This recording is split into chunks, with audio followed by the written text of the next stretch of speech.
बीजेपीच्या कार्यकर्त्यांनी सीजेपीच्या कार्यकर्त्याच्या वडिलांची घरात घुसून हत्या केली आहे. बातमी गंभीर आहे.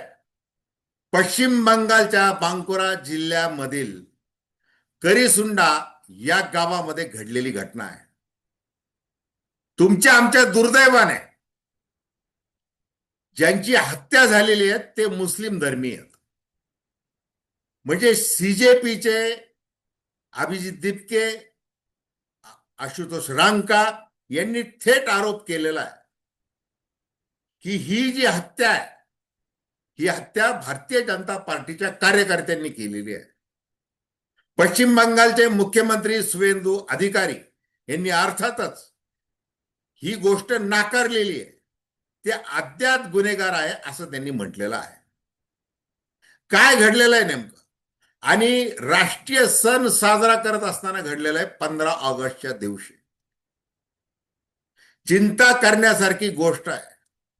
ज्या वेळेला जंतर मंतरवरचं आंदोलन मग ते कशा प्रकारे चिरडलं गेलं आणि धर्मेंद्र प्रधान यांना राजीनामा द्यावा लागला आणि मग एकूणच भारतीय जनता पार्टीचं हिंदू मुस्लिम करणारं राजकारण आम्हाला पसंत नाही हे वारंवार अभिजित दिपकेंसह सीजेपीच्या असंख्य कार्यकर्त्यांनी बोलून दाखवलं आणि त्यात ही घटना घडलेली आहे.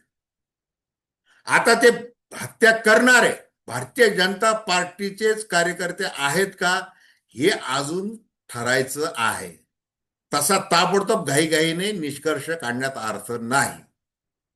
एकूणच हा विषय गंभीर आहे आणि घटना नेमकी काय घडलेली आहे, कोणत्या कारणाने घडलेली आहे, कुणी ती हत्या केलेली आहे या संबंधी आपण अतिशय थोडक्यामध्ये विश्लेषण करतो. नमस्कार, जय महाराष्ट्र. मी डॉक्टर अनिल फळे. माझी आपल्याला विनंती की चॅनल सबस्क्राईब करावं, सबस्क्राईबचं बटन दाबावं आणि आपली प्रतिक्रिया बिनधास्तपणे नोंदवावी. हे बघा, बांकुरा हा जिल्हा पश्चिम बंगालमधला आणि तिथे इंडस हे पंचायत समितीचा तो ब्लॉक, तिथे करिसुंडा नावाचं गाव, तिथे शेख अब्दुल हाफिज हा 25 वर्षाचा सीजेपीचा कार्यकर्ता किंवा जेएनझीचा प्रतिनिधी हा त्याच्या शाळेमध्ये गेला 13 ऑगस्ट. त्या शाळेमध्ये गेल्यानंतर त्याने जसं अभिजित दिपकेने जाहीर केलेलं आहे की स्कूल ठीक करो अभियान, मग त्यांनी त्या शाळेची पाहणी केली, व्हिडिओ काढला आणि तो घरी आला. म्हणजे 13 ऑगस्टला संध्याकाळी त्याच्या घरामध्ये 5 जण घुसले आणि या 5 जणांनी त्याला बेदम मारहाण सुरू केली. आपल्या मुलाला मारलं जात आहे, त्याला वाचवलं पाहिजे म्हणून त्याचे वडील जनाब माफिक हे मध्ये पडले. तर या तथाकथित भारतीय जनता पार्टीच्या गुंडांनी किंवा अज्ञात व्यक्ती माफिक यांनाही मारहाण केली. त्यांच्या डोक्याला गंभीर इजा झाली आणि मग त्यांना वर्धमान मेडिकल कॉलेज हॉस्पिटलमध्ये उपचारासाठी नेण्यात आलं आणि 15 ऑगस्टला म्हणजे काल ते मरण पावले उपचाराच्या दरम्यान. ही अशी घटना आहे. आता दिवसभर ही घटना इंस्टाग्रामवर अभिजित दिपके आणि आशुतोष रांका हे सांगत आहेत. मोठी दुर्दैवाची गोष्ट आहे. म्हणजे गृहमंत्री अमित शहा राजस्थानच्या दौऱ्यावर, विजयनगरला त्यांची सभा, 6,000 कोटी रुपयांच्या विकास कामांचं उद्घाटन करण्यासाठी ते तिथे गेलेले. त्या सभेमध्ये गोंधळ झाला. सीजेपीच्या कार्यकर्त्यांनी निदर्शनं त्यांच्या समोर केली, त्यांना तिथं लगेच जागेवर अटक झाली. ही घटना तिकडे घडते राजस्थान.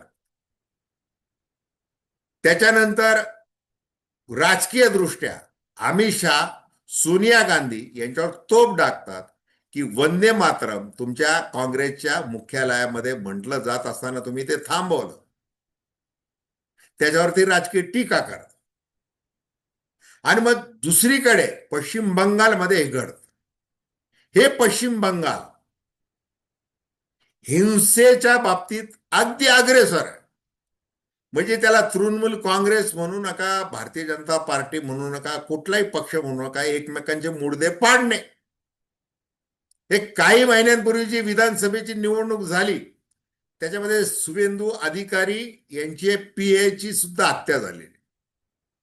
ज्या वेळेला टीएमसीची सत्ता होती त्यावेळेला बीजेपी मार खात होती.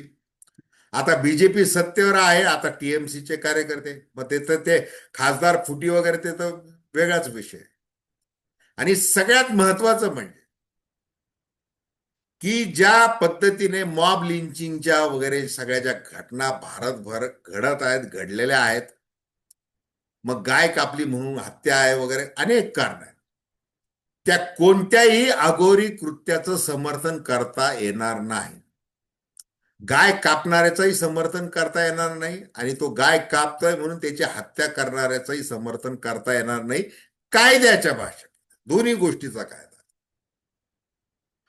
मग हेच नकोय जेनझीला. जेनझीला काय काय नकोय.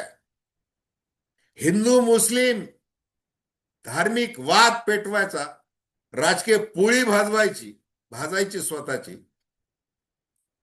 वेळ पडली तर मुडदे पडले तरी चालतील, हे नकोय जेनझीला. बेरोजगारीवर काय उत्तर आहे ते पाहिजे. शिक्षण व्यवस्था कशी अतिशय गलिच्छ झालेली आहे. नीती आयोग जो पंतप्रधान नरेंद्र मोदी यांनी 2015 मध्ये स्थापन केला, national institution for transforming India Niti, त्या नीती आयोगाने सांगितलं की गेल्या 10 वर्षांमध्ये 93,000च्या वर सरकारी शाळा बंद पडलेल्या आहेत. तेच अभिजित दिपकेने सांगितलं. तो हिंगोली तालुक्यामध्ये त्याचं जे गाव आहे त्या गावामध्ये गेला होता. त्यांनी ते शाळेमध्ये सगळ्या मुलांची चर्चा केली वगैरे, त्यावेळेला त्यांनी हा उल्लेख केलेला आणि याच्याविषयी अनेकांनी उल्लेख केलेला. ही अवस्था आहे प्राथमिक शाळांमध्ये, जिल्हा परिषदेच्या शाळा. आणि गेल्या जसा पाऊस सुरू झाला तसं सालाबाद प्रमाणे जे काही व्हिडिओ येतात तसे याही वर्षी आले. चिखलातले रस्ते, खड्डे, आणि व्यंगात्मक आता बोललं पाहिजे तरच सरकारला समजतं, तरच राजकारण्यांना समजतं, सत्तेमध्ये आणि विरोधात बसलेल्या दोन्ही राजकारण्यांना कळतं. म्हणून मुलांनी आता डोकं लावायला सुरुवात केली. जेनझीने तर काय डोकं लावलेलं आहे, देश नव्हे तर जग बघतोय.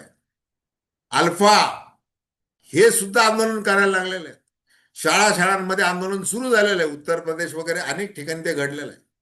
महाराष्ट्रात सुद्धा अनेक किलोमीटर कसं पायी जावं लागतं, त्याच्यात चिखलाचे रस्ते, मग घसरून पडावं लागतं, पाय त्यांना डोक्यावर घ्यावे लागतात, अनेक गोष्टी घडतात. मग हे रस्त्यांवरचा खर्च गेला कुठं? आमदार खासदाराच्या खिशामध्ये गेला टक्के. कंत्राटदार तर सांगतात अधिवेशनामध्ये आम्हाला 54% तरी किमान वाटप करावं लागतं. लाज नाही. लाज हा शब्द आमच्या शब्दकोशात नाही राजकारण्यांच्या. एकही आमदार बोलला नाही, ना सरकारचा प्रतिनिधी बोललेला आहे. लाजच नाही ना.